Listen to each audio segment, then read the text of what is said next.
reader feel the emotion and connect to their emotion as well. So, I think yon you have to, yung term na hugot, yun, di ba?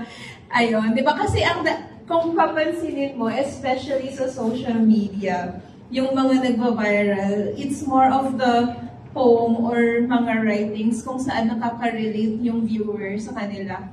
If you know Lang Leaf, sobrang ikli lang ng mga poem niya, like mga one-liner lang, pero sumikat siya. It's because every line na sinasabi niya doon, ang daming nakaka-relate.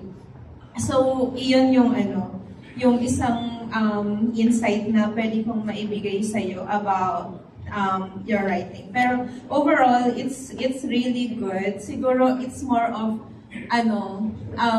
kumuha ka pa ng hugot. Yun nga, sabi nila, sa mga experiences mo and pour out your emotions sa mga sinusulat mo. Yun lang po. Thank you.